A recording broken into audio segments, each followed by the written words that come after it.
여러분 안녕하세요. 아침에 뉴스공장에서 그 노래를 또 틀어줘가지고 저 김어준 총수 눈물 참는 표정 처음 봤습니다. 근데 엄청 바보 같더라고요. 그죠? 멍해갖고. 또 난리죠. 통화 내용이 유출됐습니다. 부시가 다녀가고 통화 내용이 유출이 됐다고 난리가 아니죠. 그러면서 뭐 미국의 그 카운터파트들이 우리나라 외교관들을 안 만난다. 뭐 중앙일보에서 난리, 그리고 작전 세력에서도 난리더군요. 아이고, 손이 안 닿네. 근데요, 아무 걱정하지 마세요. 정말로요. 왜냐하면 이 통화 내용 유출 이런 거는 2017년에 백악관에서 양쪽으로 뭐 스티브 배넌이 엄청 착한 사람 이었던 걸로 혹시 기억을 하고 계시나요? 엄청나게 트럼프 편이었던 걸로요? 아니 그 사람은 자기 스스로 마키아벨리즘 신봉자라고 얘기를 하면서 그 왜 그런 사람들 있잖아요. 자기가 엄청 똑똑하다고 생각하면서 뭐 정치 리더들, 그러니까 대통령 옆에 찰싹 달라붙어 갖고 대통령을 자기 맘대로 하려 그러는 사람들 있잖아요. 그런데 대통령이 지 맘대로 안 되니까 대통령을 옆에 놔두고 대통령 사위요. 그 제라드 쿠시너하고 막 부딪히고 일종의 파워 권력 투쟁 막 하면서 그 유출 엄청 했어요. 그 사람도 양쪽으로 막 다 나오고 난리 버거지도 아니었습니다. 그거 보면서 트럼프는 아마 그거 보면서 쟤들이 그러니까 한국의 그 뭐라 그러죠? 한국의 저 소로스, 부시, 오바마 이쪽이요. 글로벌 네오콘 이 대행 세력들이 열심히 따라하고 있구만. 그러고 있을 겁니다. 아무 문제 없습니다. 오늘 대통령님 모내기 하러 가셨더라고요. 저는 아직도 이렇게 허리 구부려가지고 하는 건 줄 알았더니 그게 아니라 이안기 가지고 운전하면서 하시더라고요. 또 하나가 이제 제가 맨날 말씀드리는 게 이거잖아요. 여기하고 얽혔던 데는 이쪽이다.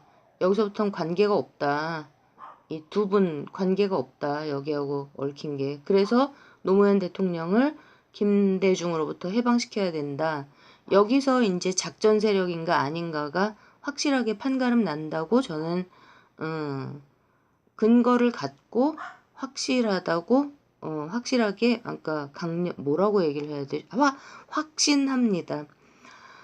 이분이 여기 다 불러들인 거죠. 여기를 뭐 IMF하고 같이요. 그리고 엑스파일도 이 엑스파일에 이분들 성함 안 나왔잖아요. 이상호 기자가 열받았던 건 이때 터트렸는데 막아가지고 고초를 치르고 그러니까 터트리려고 했는데 그걸 막았잖아요. 그러니까 저의 질문도 그거죠. 왜 막으셨을까? 계속 생각을 하게 되는 거죠. 그때는 몰랐다가. 아무튼 그런데 그래서 이 사람을 민족의 영웅, 진정한 그 민주화의 거두로 띄우고 여기서부터 삼성의 앞잡이로 취직을 시키려고 노래를 부르는 게 의료 민영화잖아요. 유시민도 영리병원을 뭐 밀어주려고 했다 이렇게 떠들고 다니고 저는 못 믿겠습니다. 근데 의료 민영화라고 했을 때 거기에 여기 이제 그 제일 큰 문제가 뭐 이렇게 보험 일반 사람 그러니까 의료 서비스의 공공 시스템이 다 무너지고 모든 게 다 사유화되면서 병원이 100%가 영리 병원이 되고 특히 의료 보험이 그 우리나라의 공공 의료 보험 이런 것들이 다 이제 무너지면서 일반 사기업들 삼성생명, 뭐 교보생명, 한화생명 이런 보험 회사들 다들 뭐 그 대기업의 보험회사 한 개씩 다 있잖아요. 화재보험 같은 거, 생명보험, 의료보험 이런 거 다요. 거기에 일반 사람들이 휘둘리게 되는 방향으로 가느냐 아니냐 이걸 봐야 되거든요. 근데 무조건 의료 민영화라 그러면 절대 안 된다. 그거는 뭐 삼성의 앞잡이다. 이렇게 생각을 하면 안 되는 건데 지금 이제 작전 세력에서 그렇게 난리를 치고 있고 작전 세력뿐만 아니라 그 FTA를 받아들이셨을 때 그때 이제 제가 어떤 그 국제 정세를 따라가지 못하는, 그러니까 국제적인 경제의 흐름 동향과 정치 정세를 따라가지 못하는 자칭 진보들의 그 뭐라고 표현했었죠? 그 너무 가슴 아픈 몸부림이었다고 저는 생각을 하죠. 근데 역시 의료 민영화 이러면 무조건 쌍심지를 이제 켜고, 그분들도 진보시죠. 그러니까 어제 인터뷰 하시고 우리 대통령님이 지금 추진하고 계시는 거는 그 의료 장비요, 의료 기기들하고 그 다음에 생약, 약효약 그쪽인데 시점이 정말 절묘하다고 생각했습니다. 진짜 저는 알면 알수록 그러니까 굉장히, 그러니까 제가 보기에는 현재 그 학계에 있는 학자들은 제가 뭐 아는 사람이 없고요. 근데 아무튼 뭐 1인 유튜버든 뭐 이 사람까지 포함해서요. 그 대중 앞에 노출되는 사람들 중에서 공부를 가장 탄탄하게 하신 분 같습니다. 제가 맨날 칭찬하는 그 유튜버까지 포함을 해서요. 그게 뭐 골방 아재라 그러던가 그 작두 타시는 분이요. 그분이 정말 공부를 똑바로 제대로 하신 것 같습니다. 진짜로요. 그 그리고 그러니까 일테면 뭐 막시즘을 너무, 그러니까 그 마르크스 총서도 번역을 하셨다고 그러시던데 막스를 공부를 너무 많이 해가지고 다 꿰뚫고 나니까 그 사회주의를 버렸고, 그 다음에 거기서 그친 게 아니라 신자유주의도 진짜 정확하게 알고 계시더라고요. 신자유주의가, 근데 이 신자유주의고 어쩌고저쩌고 다 땡이고요. 제가 올려드렸던 그 짤 중에서 기본소득 다룬 거 있잖아요. 저커버그하고 이재명 지사님하고 기본소득을 하려 그래서 이렇게 글로벌 엘리트들의 한테 시달리고 있다, 이런 말씀드렸던, 거기에서 말씀드렸었는데 이제는 돈이 아니라 숫자, 통화가 왔다 갔다 하고 그러는 거기 때문에 뭐 신자유주의의 뭐 양극화 이런 것도 의미가 퇴색되고 있죠. 근데 어쨌든 그분께서 이제 그 작두 타시는 골방 아재께서 현재는 그러니까 그 신자유주의의 모토는 글로벌라이제이션이잖아요. 지구 제국 전도사. 근데 뭐 신국가주의라고 해야 될까요? 그러니까 트럼프가 하고 있는 노선이 이제 과거에 그 엘리트들이 이름 붙여가지고 마구 욕하고 그랬던, 그리고 실제로도 그러니까 사람들한테 모두 다 해주겠다고 난리를 쳤다가 아무것도 안 해주는 그 거짓말, 그게 파퓰리즘이잖아요. 포퓰리즘이라고 그러더라고요, 우리나라에서는. 근데 그게 아니라 실제로 people, 국민들을 위하는 진짜 정책을 하는, 이것 때문에 미국에서는 이제 positive populism이라고 부르거든요. 긍정적인 대중주의. 그러면 긍정적인 국민주의 뭐 이래야 되는. 그러면 이제 트럼프의 선거 그 캠페인 중에 하나가 nationalism, not globalism will be our credo. 그러니까 국제주의가 아니라, 이 사람이 지구제국 부르짖는 얘네들이 좋아하는 그 국제주의가 아니라 일국 국가주의가 우리들의 신조가 될 것이다 그랬는데, 그 파시즘으로 치달을 수 있다. 그 내셔널리즘도 하도 이제 욕을 먹어가지고 뭐 민족주의 국가주의 그래갖고 그 개념 자체가 굉장히 뭐 말을 하자면 타락했다 그럴까요? 그렇게 됐잖아요. 그러면 그 우리가 주창해야 할 국가주의는 그러면 positive nationalism이라고 해야 될까요? 긍정적 국가주의.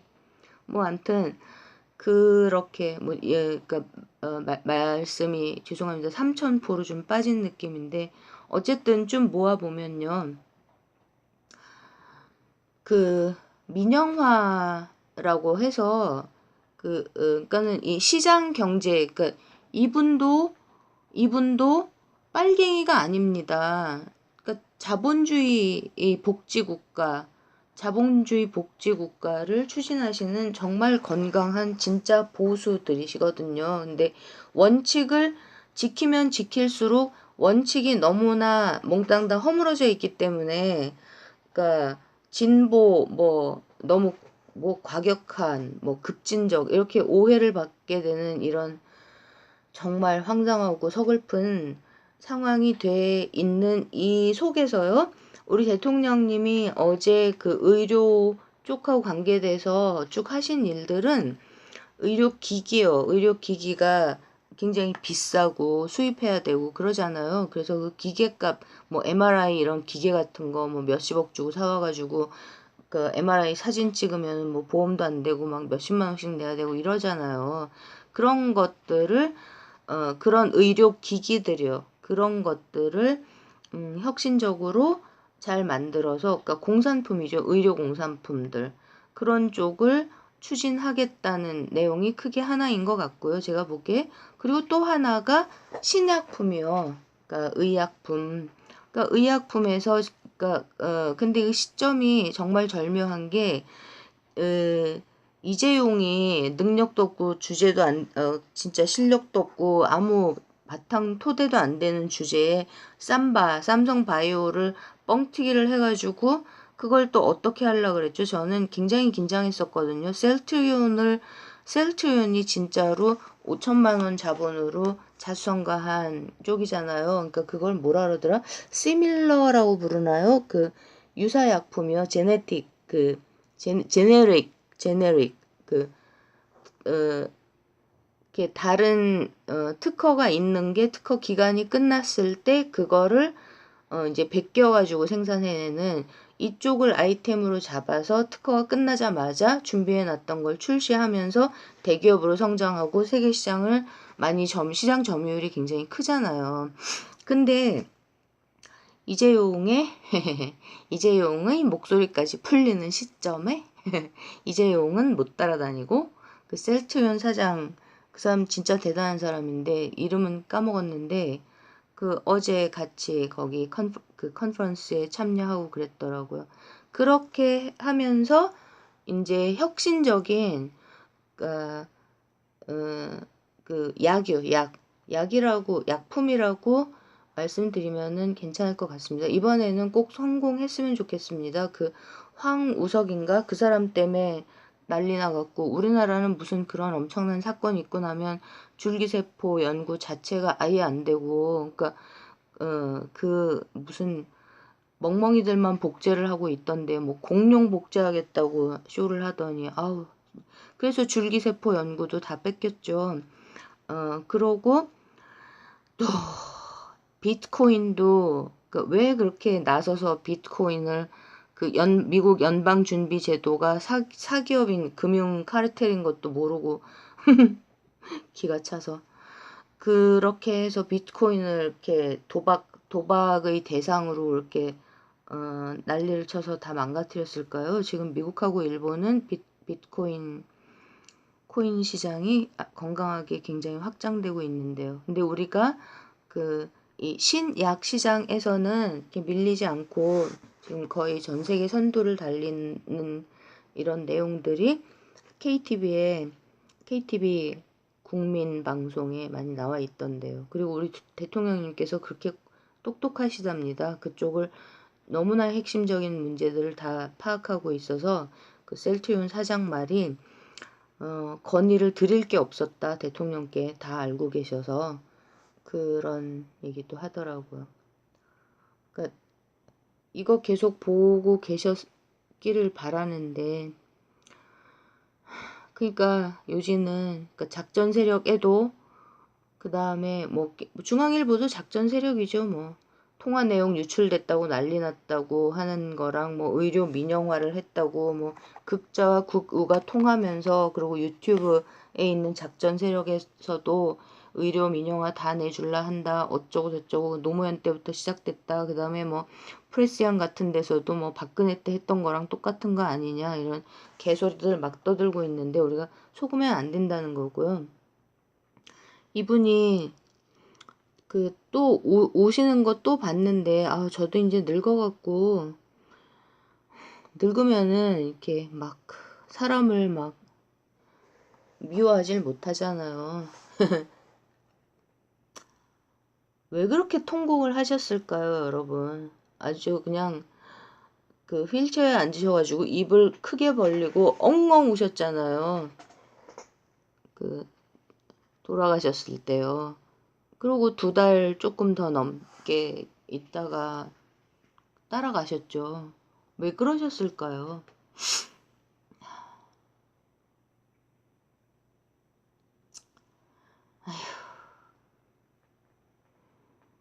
당신 책임이라고 생각하셨겠죠. 그런 말도 안 되는 비통한 일을 겪어버리신 게 당신 책임이라는 생각을 안 하셨겠어요, 이분이? 여기 한번 봐보시라고 놨습니다. 같이 움직였잖아요. 이 사람 아직까지 가장 쌩쌩하죠? 완전 진짜 건강을 타고났는지 와 대박. 진짜 쌩쌩합니다. 돌아가시고 안 계시고 요즘 참 고생하고 계시죠. 술을 너무 많이 드셔서 그렇다고. 그 누구죠? 머리.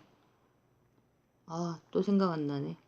도올 선생께서 술 좀 그만 드시라고. 그 어쨌든 그러면서도 애쓰고 계신데 자, 여기서 그래서 이분 이후에 그러니까 여기 이 정부가 이 참여정부의 삼성의 입김이 확 들어갈 수밖에 없었던 이유가 여기 엑스파일에 이분들이 리스트에 여기 이름이 들어가서가 아니라는 게 확 표시가 나잖아요. 한번 보세요.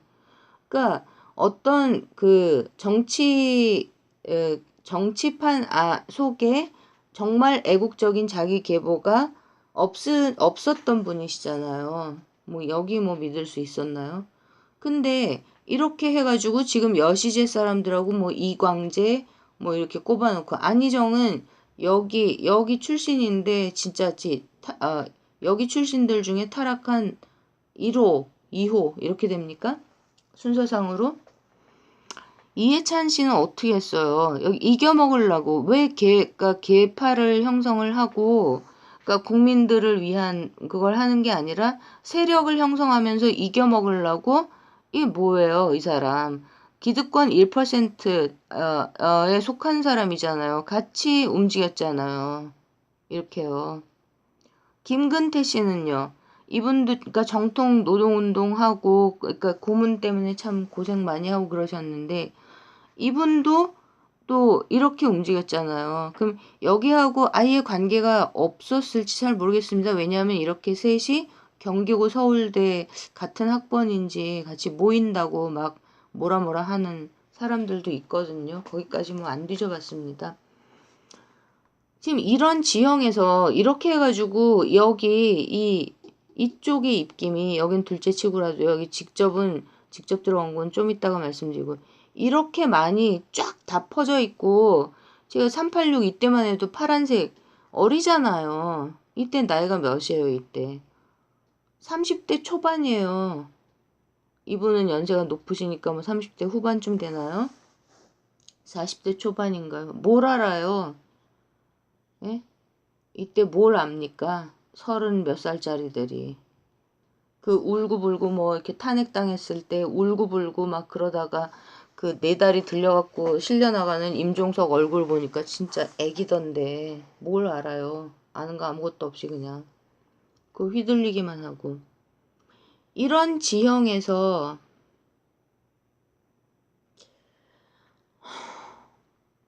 이분의 신화, 이분의 망령, 이분의 입김이 이 정부의 안에 다 들어와 있고 해방 후에 김영삼이 워낙 개판을 쳐놨으니까 뭐 해방 후에 처음으로 제대로 된 대통령을 가졌다 이런 분위기였는데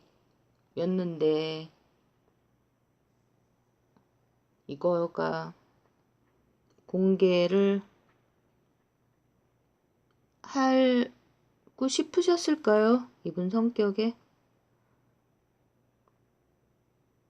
그냥 당신이 다 그냥 삼키신 것 같습니다. 저는 뭐 이 세력 균형에서 이게 말이 되냐 어쩌고저쩌고 다 떠나갔고요. 그냥 당신이 다 삼키신 것 같습니다. 아무리 생각을 해봐도요. 대통령님 뜻을 따르는 거죠. 정무수석 비서실에 있는 거니까요. 청와대. 그리고 계속 퇴임하고 보면 계속 맨날 웃고 살았잖아요. 그 웃으시면서 뭐 언젠가는 내가 죽을 것 같다 라는 생각을 많이 하셨을 것 같아요. 그렇지만 저는 이분이 죽음이 당신 앞에 왔을 때 웃으셨을 것 같은데요. 근데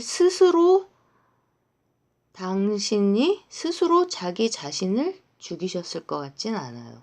절대로. 그렇지만 자기 앞에 온 죽음, 그것을 가져온 사람을 눈을 쳐다보면서 웃으셨을 것 같아요. 만약에 뒤에서 해치지 않았으면요. 그리고 그 일이 일어날 그 순간에 아, 지금이구나 라고 아셨을 것 같아요. 경호원이 그 전날 바뀌었다죠. 아, 내일 새벽이구나 하셨으려나요?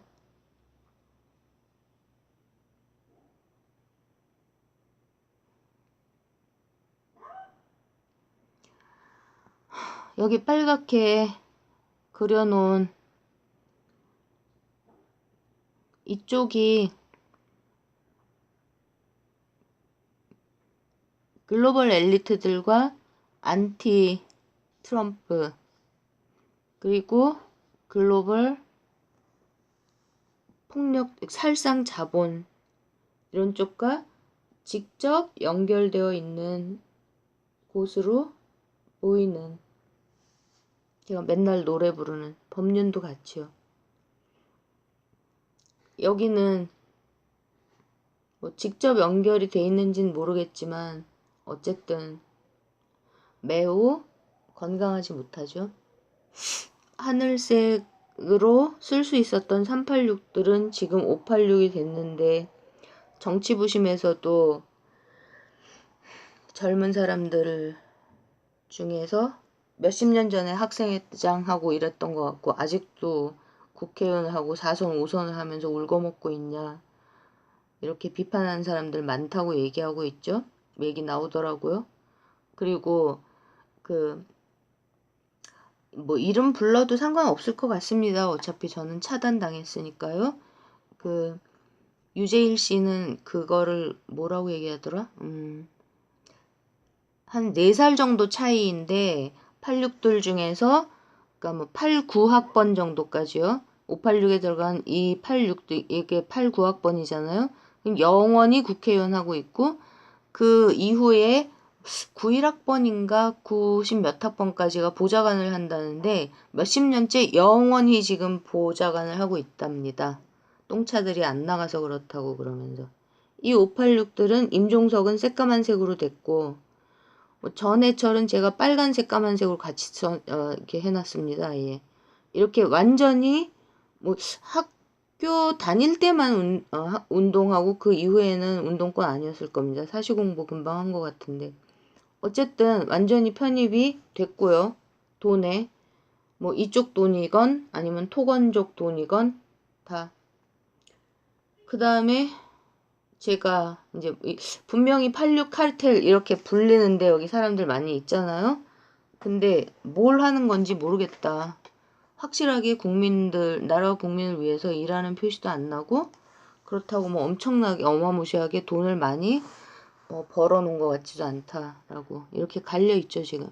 완전히 나쁜 놈들 그 다음에 완전히 나쁜 놈인지 아닌지 잘 모르겠는 놈들. 이재명 지사님은 같이 이렇게 학교 동창인데 그 필명으로 전태일 평전 쓰신 조영래 변호사님이 그 변호사 사무실 차릴 돈을 빌려주셨더군요.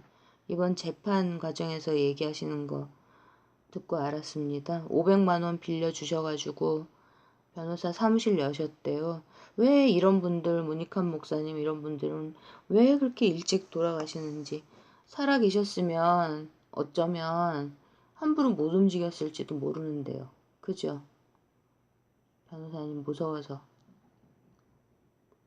이분도 함부로 못 움직이셨을지도 모르는데.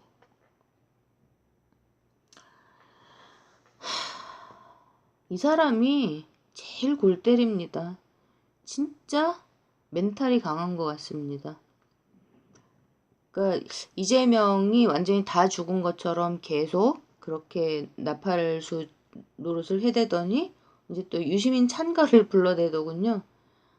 뭐 나이가 양반이다 이러면서 유시민 뭐 사람 됐다 뭐 아주 웃겨갖고, 유시민은 본인은 아마 나올 수가 없어서 마음을 접은 걸로 보이는데요. 정치판 복귀를 할 형편이 안 돼서 마음을 접은 것처럼 보이는데, 아주 들쑤셔가지고 대통령이 안 되면 자기가 뒤져버릴 것 같은가 봅니다. 그러니까 하도 도둑질을 많이 해가지고 나라에 곳간이 빈 게 아니라 도둑놈이 너무 많다 이러시잖아요.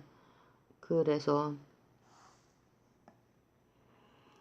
우리가 속지 않으려면요, 중앙일 조중동 같은 쓰레기들한테 이런 통화 내용이 유출됐다, 뭐 의료 민영화를 밀어붙인다, 뭐 사람들 다 죽게 생겼다, 지금 문재인 정부가 그렇게 하고 있다, 이딴 거지 발사계 같은 이런 소리들에 또 이제 그 적극적인 그 작전 세력 이런 쪽들이 하고 있는 얘기, 거기에서 흔들리지 않고 속지 않으려면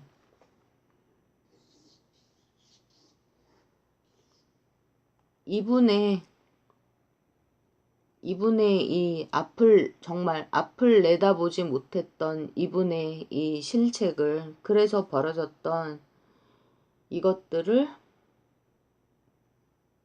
엑스파일을 맞고 다 짊어지고 이분이 웃으면서 가셨다. 글 쓰라 하고 농사 지으라 하고 정치하시라고 그러셨다죠. 저는 이분이 대통령 노릇을 한 것 같지가 않습니다. 국회에서 명패를 집어던지는 걸 보면서 저 양반은 정치를 할 사람은 아니다라고 생각을 했었는데, 이분은 어떤 국가라는 시스템을 놓고 그 시스템을 운영하면서 정치를 하셨던 게 아니라 어떤 노무현이 그리는 사람 사는 세상, 그쪽으로 강물처럼 흘러가는 그런 어떤 냄새와 색깔, 느낌을 담은 굉장히 넓고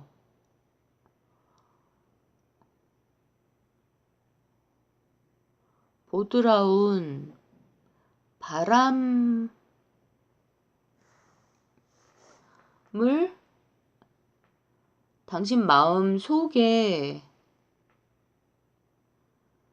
당신 속에 안고 그 바람을 손으로 저었던 것 같습니다. 대통령 노릇을 한 게 아니라.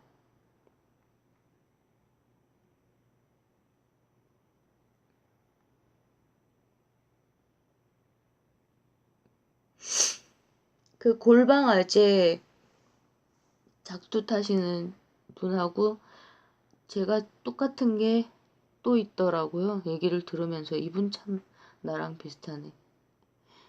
이분을 겪으면서 저는 이제 그 무슨 소스 같은 게 커넥션 소스 이런 게 인맥 이런 게 하나도 없으니까요. 그냥 제가 제 눈에 보이는 걸 보면서 그분은 뭐 커넥션이 많다고 맨날 막 자랑하시던데 오늘도 내가 맞았어 막 이러면서 어쨌든 근데 이분이 왜 그러시나를 보면서 역으로 이분을 깊이 이해하게 됐다고. 저도 그렇습니다. 근데 이것까지 짊어지고 가셨구나. 이것까지 그냥 당신이 삼키고 가셨구나. 안 그러셔도 되는데.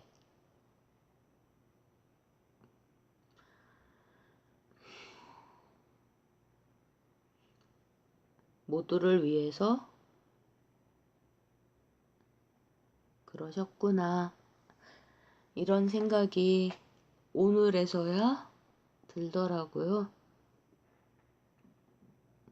이걸 왜 막으셨을까를. 그러면서 이상호 기자님이 너무 보고 싶습니다. 뭐 저 혼자 유튜브에서 보는 거지만요.